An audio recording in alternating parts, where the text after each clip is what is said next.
Bom, e nós aqui em tempo real, eu, Elivaldo Barbosa e Lídia Brito, estamos recebendo a deputada federal Rejane Dias, deputada federal pelo Partido dos Trabalhadores, que vai conversar conosco a respeito de projetos em tramitação na Câmara dos Deputados, falar a respeito da situação de alguns órgãos, como por exemplo o INSS, os desafios a partir de agora, e também da agenda política de nomes importantes do PT, como é o caso do ex-presidente Lula. Deputada, boa tarde, seja bem-vindo. Boa tarde, Joelson, boa tarde, Lídia, Elivaldo, boa tarde a todos. Deputada, a primeira questão que eu queria tratar com a senhora diz respeito a um projeto de lei que está em tramitação na Câmara dos Deputados, que propõe que parte das multas em trânsito sejam destinadas ao tratamento contra o câncer de mama. Como é que está essa discussão? E primeiro, de onde é que surge essa ideia e esse projeto?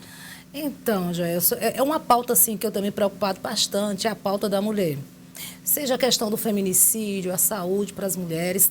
E aí me veio essa ideia junto com a nossa equipe, né? Porque assim, lá a preocupação, quando chega no plenário, beleza, vocês apresentam o projeto, mas e a fonte de recurso? Vai sair de onde, né? Essas receitas. Então, já tive o cuidado de apresentar. Bom, a receita seria o quê? Essas multas de trânsito. Porque hoje é um problema muito sério. A quantidade de mulheres que são hoje acometidas por conta do câncer de mama é gravíssimo no Brasil.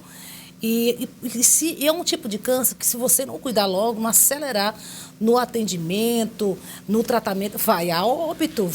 Deputada, agora nós temos trânsitos, infrações, né, municipais, estaduais, federais. O projeto estabelece diferenças? São multas apenas federais? Como é que vai ser isso? A princípio, multas federais. Né? Então, assim, eu apresentei, no caso, 15%. Né? 15% seria destinado realmente, no caso aí, para o Sistema Único de Saúde, para os hospitais que fazem esse atendimento junto ao SUS, que são os hospitais públicos, mas também os que são credenciados pelo SUS. Foi muito elogiado na Comissão de Seguridade Social e Família. A própria relatora, que é a minha colega Carmen Zanotto, ela elogiou e disse, olha, está aí um projeto assim que tem um sentido, porque realmente é necessário, precisa acelerar esse atendimento às mulheres e, ao mesmo tempo, ela já indica a fonte de recurso. Então, eu acredito que nós não vamos ter dificuldade na aprovação desse projeto. A aprovação, a senhora coloca que pode ter a aprovação do projeto lá no plenário da Casa, mas há temor de veto por parte do presidente Jair Bolsonaro. A gente acompanha nas suas redes sociais, a senhora já criticou aí o presidente por vetos em alguns projetos ligados a essa temática da mulher. Exatamente, mas de qualquer maneira vai para o Sistema Único de Saúde. Então, vamos dizer assim, não teria perda de receita para o governo. Porque se existe uma lacuna, se há uma necessidade, mas não tem como realmente o governo disponibilizar mais recursos para agilizar esse atendimento, a gente está dizendo, não, pois é por aqui, tira então um pouco desse recurso das multas de trânsito. Então, termina que fica com o governo. Diferente, por exemplo, a questão dos absorventes, né? Porque ele dizia quem é que vai pagar os custos. E mesmo assim nós tivemos o cuidado de estar indicando, né? Bom, se for para a educação, ficaria no caso dos estudantes, inclusive eu sou uma das autoras desse projeto. Então, se é para atender as alunas, né, da rede pública, então nós dissemos lá, vamos ver recursos da educação para isso. Para o atendimento às mulheres em situação de vulnerabilidade social, que inclusive foi uma emenda também da minha autoria, então vamos ver aqui pela própria assistência social. E assim as mulheres presidiárias, as mulheres que vivem em situação de rua. Então nós indicamos ali, porque dependendo a situação... do público atendido, uma fonte porque, distinta. gente, a situação é muito séria. Hoje, por exemplo, é uma das causas de evasão escolar, é o fato das alunas não terem condição de comprar o absorvente. Então, é uma questão também de saúde pública, né? E aí nós falamos, eu achei que foi tão interessante porque levar essa temática era tabu há pouco tempo atrás. E, de repente, passa rápido na Câmara, no Senado. Nós não tivemos nenhuma dificuldade. E aí o presidente, o quê? Veta. E foi aquela repercussão que você já conhece. Aqui no estado do Piauí foi diferente, porque o governador Wellington teve aprovação, né, na Assembleia, ele sancionou e hoje já passa a ter uma política pública dentro das escolas na entrega desses absorventes. Então, assim, houve essa celeuma lá, mas que depois ele voltou atrás, né? Deputada, por falar em tramitação rápida, foi o que aconteceu com o projeto que prevê a redução da alíquota do ICMS sobre áreas importantes como combustíveis e energia elétrica, e que a Câmara já aprovou os 17%, com perda prevista para estados com mais de 100 bilhões de reais. Apesar das ponderações da oposição, mas a oposição acabou indicando voto a favor. Como é que a senhora acompanhou a tramitação dessa matéria? Realmente é um tema muito sensível. A gente não se colocou em nenhum momento contra a população diante da situação que nós estamos vivendo. E que grande culpa do governo federal, né? É preciso a gente ressaltar isso para não, vamos dizer assim, deixar de levar a informação correta para a população. Então, o que aconteceu foi isso, a bancada se reuniu e, mesmo assim, a gente apresentou alguns destaques, mas nós não criamos, no final, nós não criamos dificuldade para depois não dizer assim, o PT votou contra, o PT não foi favorável a um projeto como esse que vai beneficiar a população diante de uma situação de muito aperto, né? De muito desemprego, fome e tudo mais, que a gente está vivenciando. Então, a população mais pobre tem sofrido muito com a situação financeira, aliás, com a situação econômica. Então, nós votamos a favor, apresentamos 2 destaques. Um que cria o Fundo de Estabilização para os combustíveis e o outro seria para taxar lucros e dividendos dos grandes acionistas da Petrobras. Porque o grande problema aí, gente, é o fato do atrelamento do preço do combustível ao dólar, ou seja, a política de preços da Petrobras. E nós fizemos isso, nós denunciamos várias vezes, inclusive no dia da votação dessa matéria, nós falamos isso reiteradas vezes. E aí, nós votamos também a favor de que são bens essenciais, transporte, né, combustíveis e energia.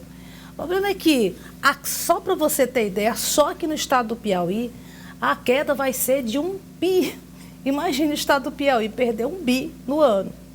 Então, claro que isso vai comprometer a prestação de serviços, ou seja, da educação, da saúde, da segurança pública, porque vai encolher esses investimentos. Talvez aí comprometer até reajuste também dos servidores. Então, vai gerar uma dificuldade muito grande. E, no final, 70 centavos aí na bomba é mais ou menos o que vai ser estimado na queda, vamos dizer assim, dos preços dos combustíveis. Está no Senado, está sendo discutido no Senado, talvez ele vá sofrer algumas alterações. Sofrendo algumas alterações, ele volta de novo para a Câmara. E é bom lembrar que o STF já tinha julgado uma matéria como essa. Ou seja, deu um prazo para os estados se organizar e seria, né, vamos dizer assim, essa alíquota seria taxada aí, mas com a previsão para 2024. Porque daria tempo para os estados e municípios. É bom lembrar, não é só os estados, não. Os municípios também vão sofrer muito com isso. O ministro Ciro, ele questiona esses argumentos que a senhora apresentou, principalmente com relação à arrecadação. Ele afirma que os estados, né, tiveram aí o recorde de arrecadação nos últimos meses e que, segundo ele, não teria motivo para ter compensação para os estados. A senhora acredita que essa proximidade do período eleitoral prejudica essa discussão? Olha, na verdade, passou a compensação para os estados e municípios, aqueles que têm dívida com a União. No estado do Piauí, por exemplo, o estado do Piauí, que não tem dívida com a União, ele não vai ser compensado. É uma coisa assim maluca, né? Os estados que são bons pagadores, são os que serão prejudicados. Até isso nós questionamos lá no dia da votação do ICMS. Gente, é um absurdo. Aí é que você deve realmente beneficiar, não deixar de beneficiar os outros, mas aqueles que também que são bons pagadores, aqueles que mantêm as suas finanças organizadas, pois deixaram de fora dessa compensação. Deputada, falando a respeito agora de INSS, recentemente houve greve do INSS, os servidores pedindo mais contratações, mais profissionais.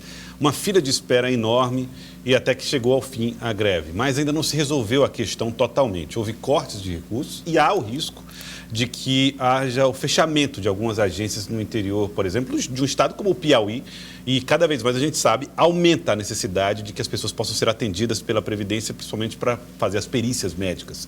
Como é que esse assunto está sendo tratado? Como é que, eventualmente, os parlamentares podem ajudar na reversão da crise que atingiu a Previdência? É verdade. Eu recebi um convite para poder conhecer de perto a realidade da agência do INSS aqui no centro.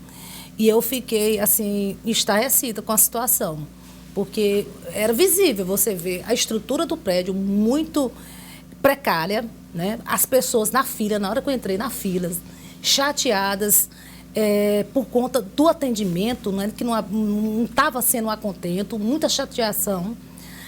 Os funcionários também extremamente sobrecarregados, e eles me fizeram esse pedido. Eu estive lá, eu e o deputado Merlon, fizeram esse pedido para mim, para que eu pudesse falar desse assunto na Câmara. E foi isso que nós fizemos. Então, eu consegui lá uma audiência pública junto com o deputado Padilha para debater a situação do INSS, não só no Piauí, que já é um caos. Imagine no Brasil. Então, hoje, generalizado.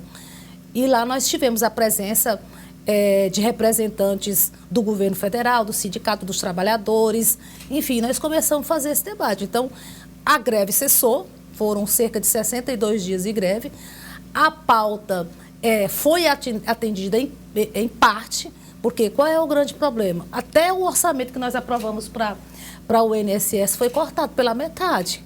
Então, por isso que nós estamos vendo o sucateamento realmente das agências do INSS. E aí, quem é o grande prejudicado? Com certeza, são os mais pobres. São aqueles que tiveram um problema de saúde e que está precisando receber esse benefício, as pessoas com deficiência, os idosos, alguém que foi acidentado, que não está podendo comparecer ao trabalho. E aí, você falou muito bem, uma fila que somente são cerca de 2.000 requerimentos em todo o Brasil que está represado. Cerca de 500 e poucos mil são pessoas com deficiência. E a gente sabe que, gente, quem tem um filho com deficiência, normalmente a mãe, que é uma pessoa carente, ela só tem aquela renda. Como é que ela vai trabalhar? Vai deixar o filho com quem? Ela vai ter condição de pagar um cuidador, uma cuidadora para cuidar do filho? Não tem. Não tem um salário mínimo. Então, ela depende daquilo ali para sustentar a casa, para sustentar a família.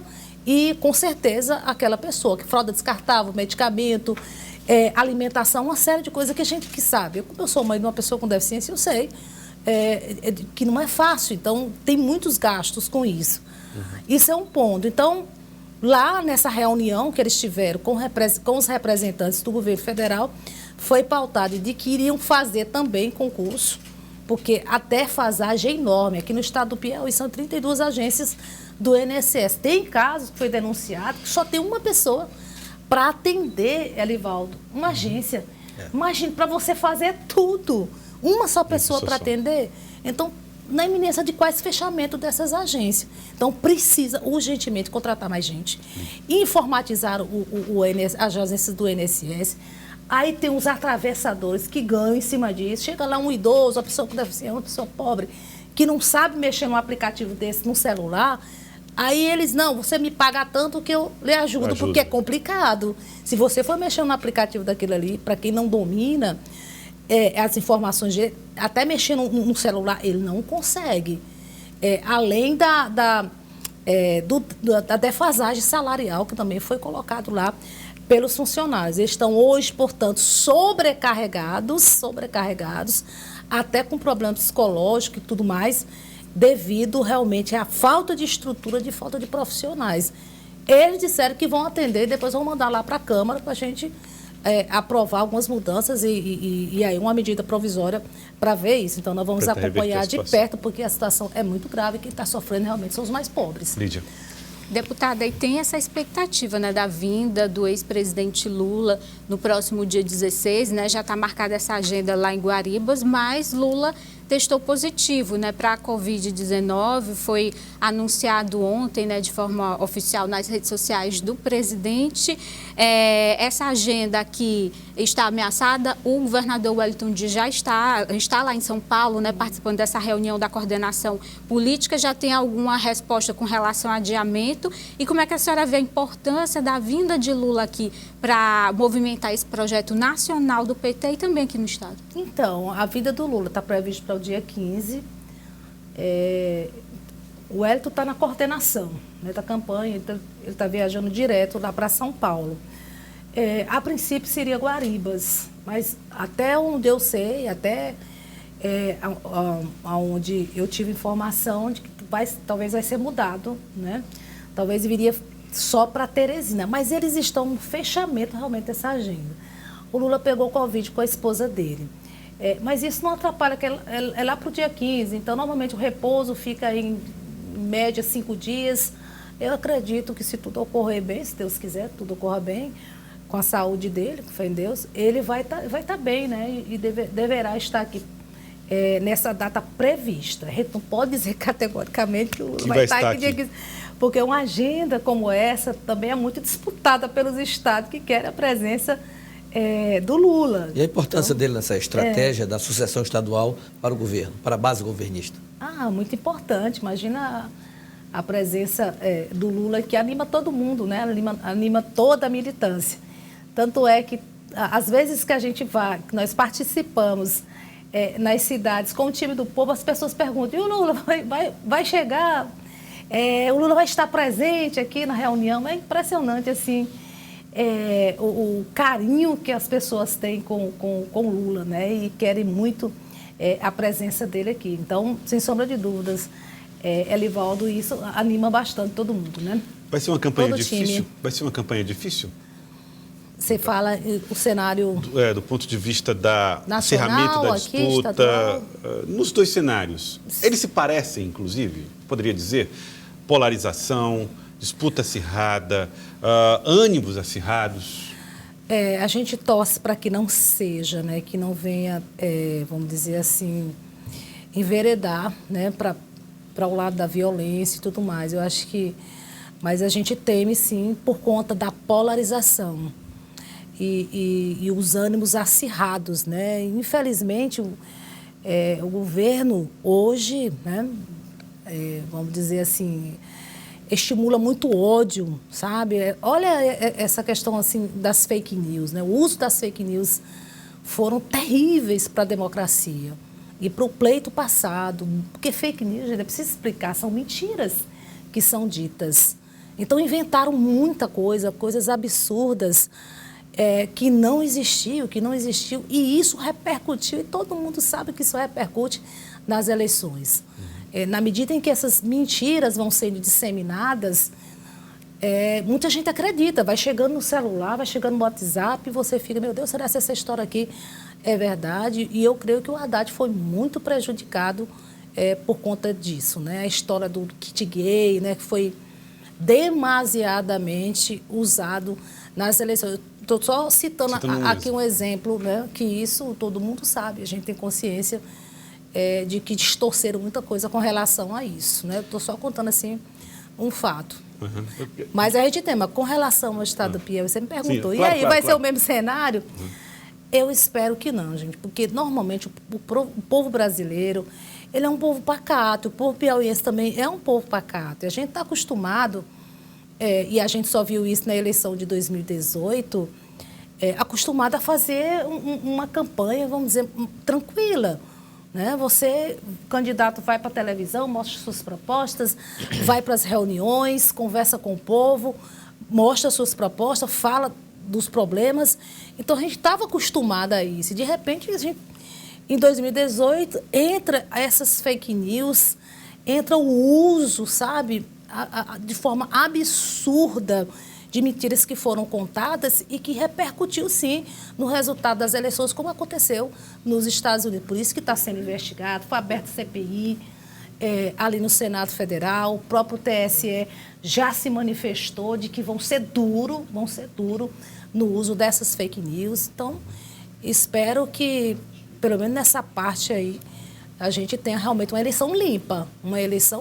E, se Deus quiser, sem ódio e sem violência, né? Deputada, quero agradecer. Muito obrigado pela participação aqui no Jornal do Piauí. Eu que agradeço, sempre à disposição. Muito obrigado, deputada Rejane Dias.